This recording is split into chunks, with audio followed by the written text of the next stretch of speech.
Y en esta parte de termodinámica química vamos a ver como primera parte lo que es la calorimetría.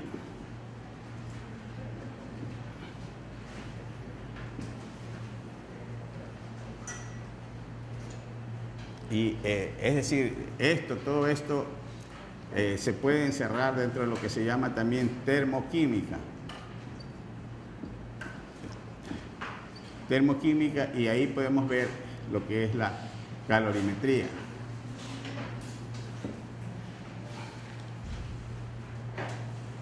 Primero veamos qué es la termoquímica y qué es este concepto de entalpía.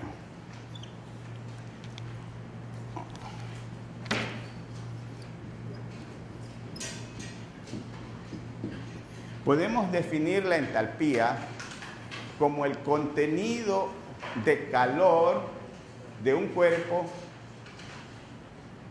a presión constante. Contenido de calor de un cuerpo a presión constante. Entonces, nosotros conocemos que hay dos tipos de reacciones. Ya, a esta entalpía la vamos a denominar H. Ya, y si nosotros tenemos una reacción, aquí vamos a poner coordenada de reacción.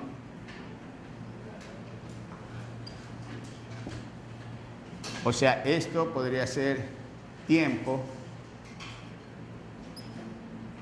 por ejemplo. Y acá vamos a poner lo que es la entalpía, H. Entonces, cuando yo efectúo una reacción, el contenido de calor de los reactivos va a ser H de reactivos. Yo digamos que tengo aquí. Es decir, que los reactivos tienen calor, porque definimos la entalpía como el contenido de calor de un cuerpo, ¿verdad? Entonces, aquí estamos como H de reactivos, y en la medida que pasa el tiempo se efectúa una reacción y nosotros tenemos un producto. Y yo pongo acá entonces que estos productos tienen también un contenido de calor. Entonces, el reactivo pasó a ser parte de un producto y ese producto tiene también un contenido de calor, ¿verdad? Entonces, yo veo aquí que hay una diferencia. Ese delta H es igual al H de producto menos H de reactivo. Este es el delta H. ¿Sí? Entonces, yo tengo aquí que este delta H significa la diferencia de entalpía entre el producto y el reactivo. ¿Sí? Ya. Entonces, cuando yo tengo una reacción de este tipo, ya, este delta H que yo tengo aquí, ¿será positivo o negativo? Positivo, porque la entalpía del producto es mayor que la entalpía del reactivo. ¿Sí? Ya. Entonces, aquí tengo un tipo de reacción que ya lo vamos a comparar con este otro tipo de reacción.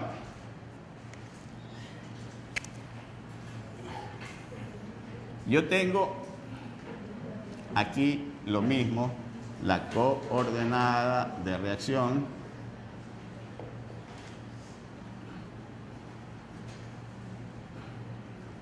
y acá la entalpía. Pero puede ocurrir que los reactivos estén aquí y esta sería H de reactivos y luego de un tiempo pasan acá y tienen H de producto. Entonces yo aquí también tengo un delta H, ¿verdad? Ese delta H es igual a H de productos menos H de reactivos. En este caso, ¿qué signo tendrá delta H? Negativo, porque la entalpía del producto es menor que la de reactivo y aquí tengo yo un delta H negativo. ¿Sí? Ahora, vamos a ver en el caso de una reacción.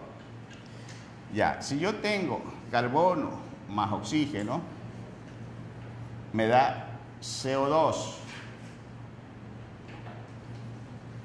¿verdad? Yo pongo carbono sólido más oxígeno gaseoso, me da CO2 gaseoso. Esta fue la primera reacción que quizás efectuó el hombre y desde esa primera reacción hasta ahora, esa reacción ha causado muchísimo daño al planeta Tierra. ¿Por qué? El hombre no efectuó esta reacción para obtener CO2, no hizo intencionalmente para obtener CO2. ¿Para qué efectuó esta reacción? Para obtener calor, ¿verdad? O sea que esta reacción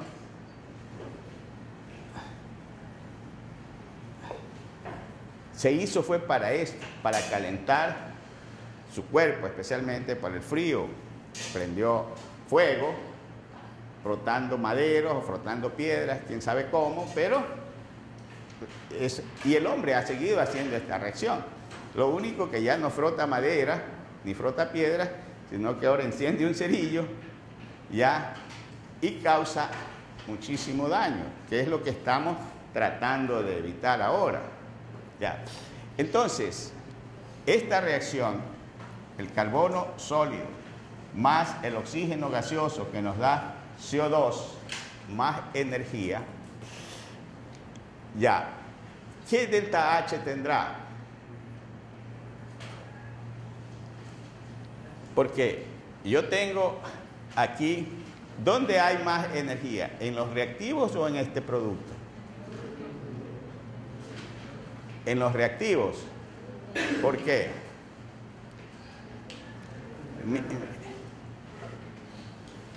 Ya, si nosotros vemos este tipo de reacción, los reactivos tienen más energía que este producto, porque este producto tiene que sumar la energía que tiene el contenido de calor, que tiene el producto, más la energía que se libera. Entre estos dos términos nos dan la energía del reactivo. Entonces, esta es la reacción que generalmente nosotros efectuamos, ¿no? Es decir, la reacción que se efectúa con mayor frecuencia. ¿Por qué? Porque lo que nos interesa es la energía. ¿Ya? Y esa energía que ahora se utiliza es ya no para solamente calentar algo, sino también para mover algo. Cuando quemamos un combustible, por ejemplo la gasolina, se libera energía y esa energía es la que hace mover al vehículo, por ejemplo, o hace mover una maquinaria. Entonces, esta reacción es sumamente importante. Ya. Y esta es una reacción endotérmica o exotérmica. Exotérmica. Ya. Reacción exotérmica, porque libera calor. ¿Sí? La de acá, es reacción endotérmica. ¿Qué significa esto? Que nosotros, para que se efectúe la reacción, tenemos que dar energía. De lo contrario, no se va a producir la reacción. Por ejemplo, si tenemos hidrógeno más oxígeno, que nos va a dar agua, vamos a poner aquí, tenemos que dar energía para que se produzca el agua. Ya, entonces, tenemos aquí, por ejemplo. Ya, entonces, en este caso, nosotros damos energía para que se produzca alguna sustancia. Nosotros tenemos aquí, en esta tabla, 4 columnas. Una donde nos especifica la sustancia y otras 3 columnas donde nos especifica el delta H, que es un delta H de formación, o sea, la entalpía de formación, y sobre eso vamos a hablar. Los otros términos los veremos después, pero decimos que el delta G representa el cambio de energía libre, y S se denomina así a la entropía. Anteriormente habían trabajado con conceptos de entropía. Sí, ¿en qué? En física. Ya. Entonces, ahora vamos a ver este concepto de entropía como parte de la segunda ley de la termodinámica que vamos a ver. Entonces, pero primero limitémonos a ver lo que es la entalpía. Hemos definido la entalpía como el contenido de calor de un cuerpo a presión constante. Ya. Entonces, cuando yo tengo aquí, veamos el caso de CO2. Vean ustedes el caso de CO2, donde está ubicado el CO2, es en la columna del lado derecho de la tabla, y ustedes verán ahí CO2 gas. Ese es el caso que nos interesa, CO2 gas. Fíjense que en esta tabla se especifica, entonces, las sustancias cambian en su contenido de calor según su estado. No es lo mismo el calor que tiene una sustancia en estado gaseoso que en estado líquido o que en estado sólido, ¿sí? Por eso siempre en este caso de acá de las reacciones hay que especificar en qué estado se encuentra. Ya, entonces, ¿qué es lo que quiere decir el calor de formación? El calor de formación es el calor que se intercambia o que se libera cuando se forma una mol de compuesto a partir de sus elementos. Cuando se forma una mol de compuesto a partir de sus elementos en sus estados más estables, en condiciones normales. Vamos a repetir para ver si se captó bien qué es lo que significa el calor de formación. A ver tú, ¿qué entendemos por calor de formación?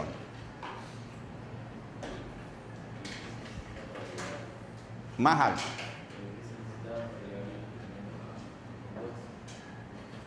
No. ¿Quién puede decirlo? El calor que se intercambia. Ya. Cuando se forma una mol de compuesto. ¿A partir de qué? A partir de sus elementos en sus estados más estables en condiciones normales. Vamos a ver con este ejemplo que está aquí. Yo tengo carbono más oxígeno que me da CO2, ¿verdad? Entonces, yo veo cuál es el calor de formación del CO2. Es el calor que se intercambia, generalmente es que se libera, cuando se forma una mol de compuesto. O sea, si yo formo una mol de compuesto, ¿a partir de qué? De sus elementos. ¿Qué elementos tiene el CO2? Carbono y oxígeno. Pero a partir de sus elementos, en sus estados más estables, en condiciones normales. ¿Cuál es el estado más estable del carbono? Sólido, líquido, gas, en condiciones normales. Ustedes tienen especificado aquí que la temperatura es 25 grados centígrados. Las condiciones normales son 25 grados centígrados y una atmósfera de presión, ¿verdad? Entonces, el carbono puede ser sólido, líquido o gaseoso. Pero si yo estoy hablando de formar CO2 y del calor de formación, estoy hablando entonces también del carbono en su estado más estable en condiciones normales, a 25 grados centígrados y una atmósfera. ¿Cuál es el estado del carbono? Es sólido. Ese es el estado más estable, ¿sí? Ahora, el oxígeno, perdón, el oxígeno, ¿cuál es el estado más estable del oxígeno en condiciones normales? Es gaseoso. Entonces, si yo formo una mol de CO2 a partir de carbono sólido, que es el estado más estable del carbono, y del oxígeno gaseoso, que es el estado más estable del oxígeno, entonces yo tengo una cantidad de energía, ¿no?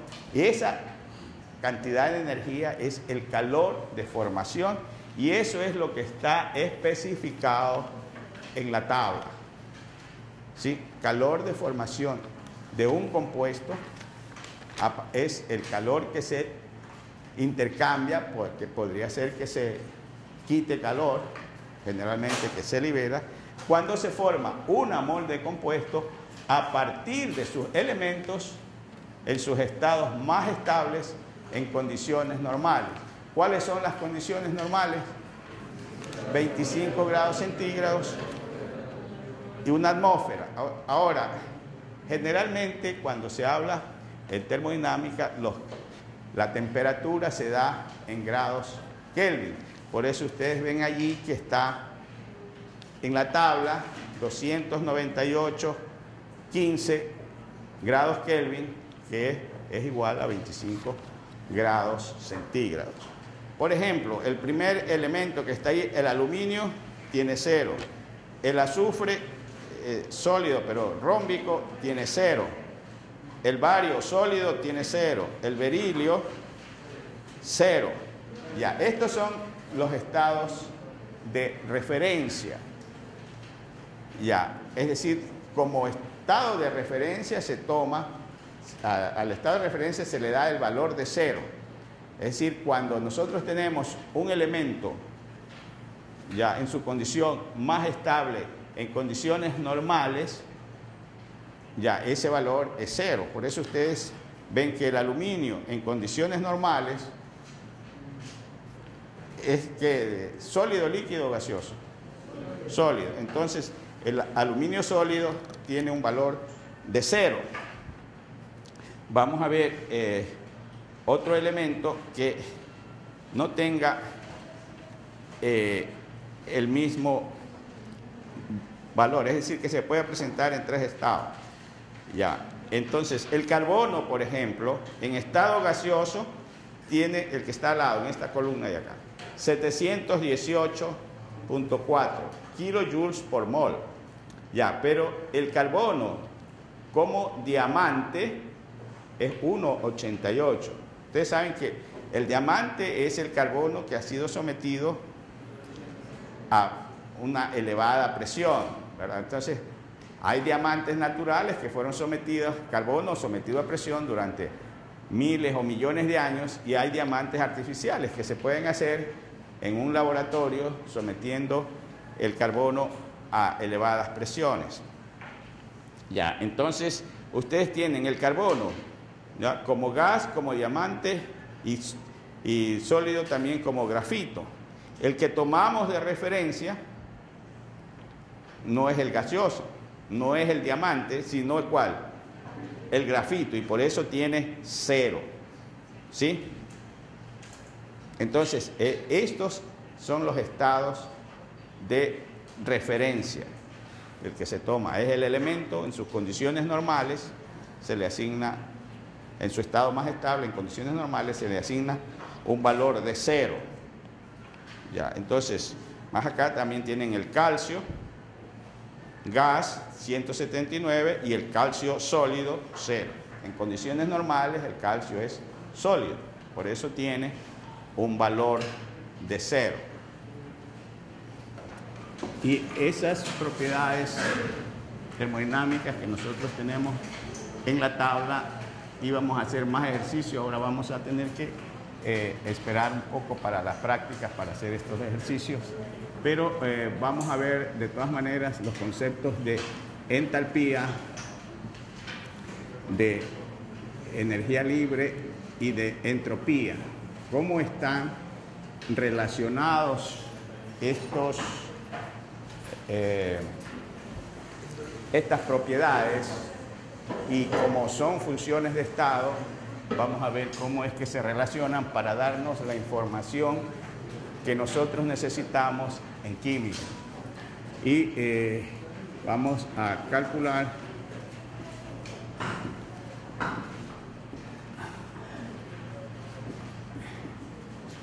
de la constante de equilibrio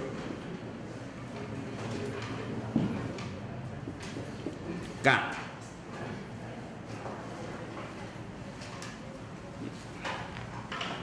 Bien, entonces aquí están las 3 propiedades. Vamos a recordar brevemente cómo es que cada uno le hemos tomado. Delta H, que tenemos como la entalpía, ya habíamos dicho que es el contenido de calor de un cuerpo a presión constante. Ya, delta G, habíamos dicho que es la energía libre de Gibbs o energía libre para realizar trabajo.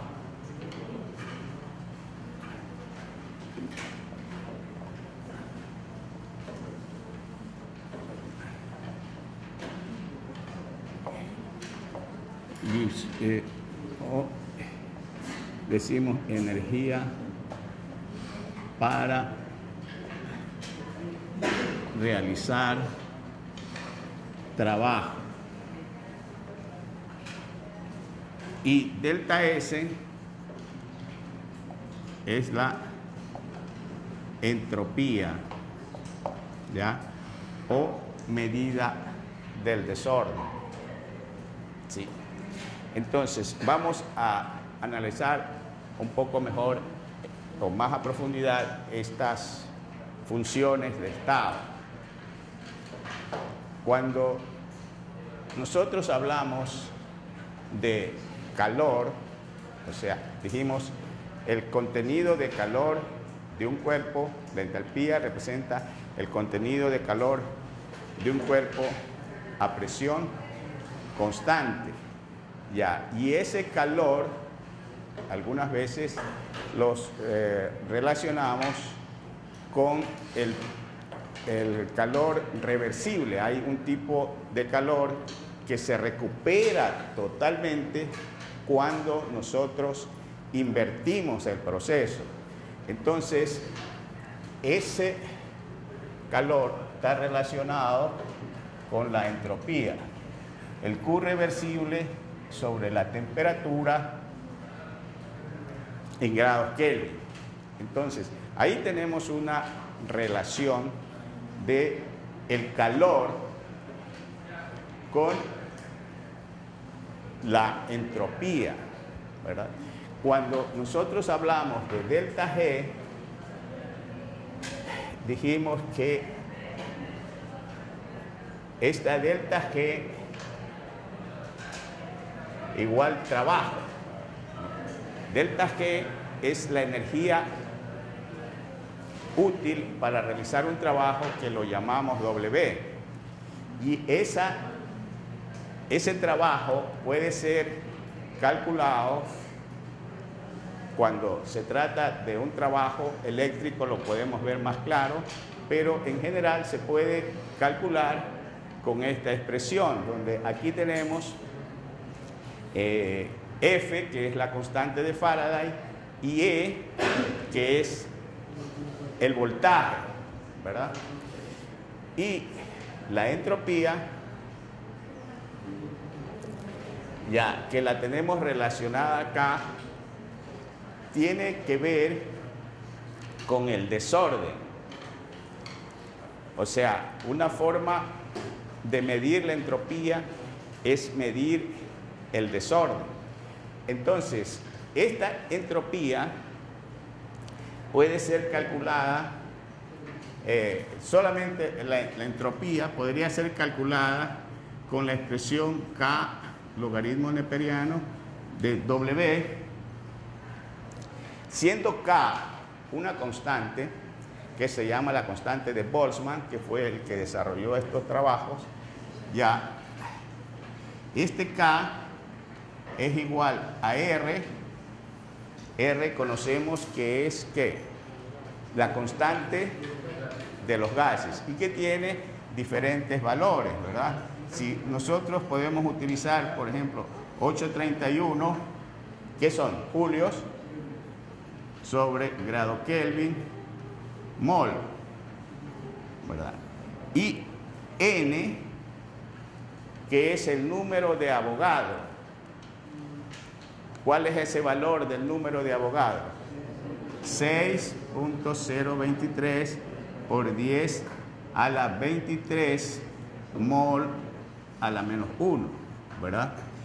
Entonces, ya tenemos el valor de K relacionado también con una constante de los gases y con el número de Avogadro. ¿Y qué es W? W es el número de arreglos posibles para un conjunto dado de materias o de objetos. Número de arreglos. Entonces, aquí estamos viendo que el número de arreglos, cuando uno tiene un arreglo, tiene un orden. Lo típico que se representa para entender un poco este grado de orden o grado de desorden es si nosotros tenemos un naipe en que nosotros tenemos algunas figuras en el naipe, ¿verdad? O sea, tenemos corazón negro, corazón rojo, tenemos la flor y diamante, ¿verdad? Si tenemos un juego de estas cartas, ya podemos hacer cuando lo que se llama en el póker, no sé si ustedes creo que no son aficionados al póker, pero algunos conocen el arreglo que tiene más valor es el Royal Floor, que se llama, ¿no? Entonces, es que son las figuras desde el 10, J, Q y K, y el as de un mismo palo, que se dice, ¿verdad? Entonces, si tenemos 4 figuras, ya tenemos 4 arreglos posibles de estas de aquí, ¿no? O sea, que tenga el 10, J, Q, K y el as de un mismo palo, cuando se trata de diamante, cuando se trata de corazón rojo, cuando se trata de corazón negro o cuando se trata de flor. Ya, entonces, estos arreglos para un naipe son 4. Pero si nosotros queremos arreglar, digamos, o no queremos tener ningún arreglo, con este juego de naipes, con este juego de cartas, podemos hacer más de 1 millón de ordenar todas las cartas en más de 1 millón de formas, porque se van combinando, ¿no? Entonces, eso ya tiene un desorden, diríamos, porque recuerden que el orden y el desorden es una cuestión convencional para nosotros, ¿verdad? Porque podemos decir está ordenado para uno, pero está desordenado para otra persona. Pero ya cuando se trata de hacer cálculos de la entropía, ya nosotros tenemos que tener un patrón de orden. ¿Cuál es o un modelo de orden? ¿Cuál es ese modelo de orden? ¿Cuál piensan ustedes que puede ser, ya tratándose de la materia? ¿Cuál es, qué representaría para ustedes un orden? Se ha fijado como orden perfecto un cristal, ya, vamos a ver, un cristal perfecto, digamos, ya. En el cristal nosotros tenemos que los átomos en la forma cristalina, hay distintas formas, ¿verdad? Si tenemos este modelo hexagonal, por ejemplo, ya los átomos están ubicados allí. Si nosotros queremos representar el orden, podemos tomar un cristal, pero a 0 grados absolutos de temperatura. ¿Por qué a 0 grados absolutos de temperatura? ¿Quién me dice? ¿Por qué será? Porque a 0 grados no hay calor. Y si no hay calor, no hay movimiento, ¿verdad? Entonces, si nosotros tenemos 0 grados Kelvin, o sea, en el 0 absoluto, ahí no hay movimiento, y si no hay movimiento, no hay calor, ¿ya? Entonces, este cristal podría decirse que es el orden perfecto, representaría el orden perfecto. ¿Y cuántas posibilidades hay de arreglos para este cristal? Solamente una. En el naipe, si tenemos un juego de naipes completo, hay 4 arreglos. Aquí tenemos ¿cuántos arreglos? Uno solo, ¿verdad? Y entonces, si nosotros aplicamos esta expresión de aquí, el número de arreglos posibles es 1 y el logaritmo neperiano sería 0 y K, si este es 0, entonces la entropía sería 0 cuando esto vale 1. ¿Sí? Ahora, en las tablas ustedes ven que hay un valor de entropía para todas las sustancias, pero es porque decimos que estamos representando allí los valores de entropía en condiciones estándar, o sea, 25 grados. Ya no estamos a 0 grados. O sea que a 25 grados ya hay un desorden, ¿verdad? Entonces, por eso es que en las tablas de propiedades termodinámicas ustedes tienen valores de entropía para todas las sustancias, porque ahí está representado a 25 grados. Y por eso a veces se representa no solamente con S, porque S sería estrictamente a 0 grados. Ya, y entonces sería el valor de 0. Ya a 25 grados hay un delta S, ¿verdad? Porque hay una diferencia entre la entropía a 25 grados y la entropía a 0 grados. Entonces, nosotros tenemos aquí, y esto es lo que se conoce como la tercera ley de la termodinámica.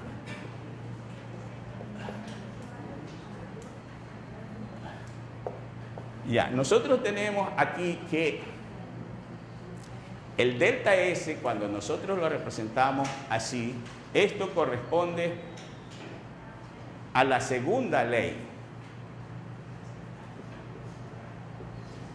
de la termodinámica. Y miren ustedes, si analizamos las leyes, la primera ley es la ley de la conservación del calor, ¿verdad?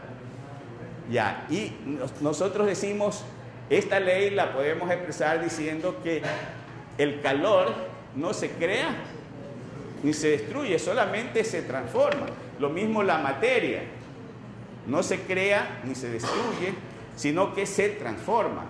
Pero la entropía se conserva.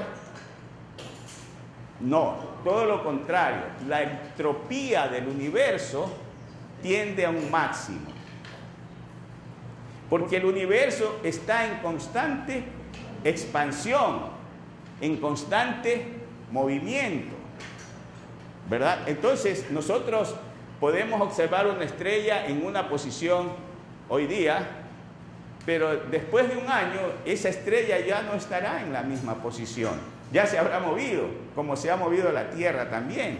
Y todo tiende a alejarse de un centro que se considera que alguna vez fue el origen del universo y que cuando ocurrió el Big Bang, la creación del universo, entonces desde allí todo se está moviendo.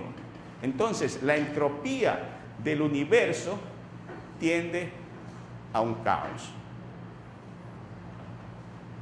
Nosotros como personas, ya en el mundo, podemos decir, y así hubo un tiempo, quienes pensaban de que si por ley natural el universo tiende a un caos, ¿de qué vale que yo me porte bien? ¿De qué vale que estudie? ¿De qué vale que trabaje? Si todo esto es un caos y la entropía del universo tiende a un caos. Entonces, había quienes pensaban de esa manera y hubo corrientes, algunos relacionados con el existencialismo. Entonces, fue una juventud, una época en que la juventud se dedicó a vagar propiamente, ¿no? Que se dejaba crecer el pelo, la barba y vivía bajo los puentes, y ese era un estilo de vida porque se creyó o se malinterpretó esto de que el universo tiende a un caos. Yo soy parte de ese universo. ¿Qué puedo hacer? ¿No? Pero nosotros tenemos también un cerebro que nos hace pensar y nosotros podemos controlar ese caos al que va el universo.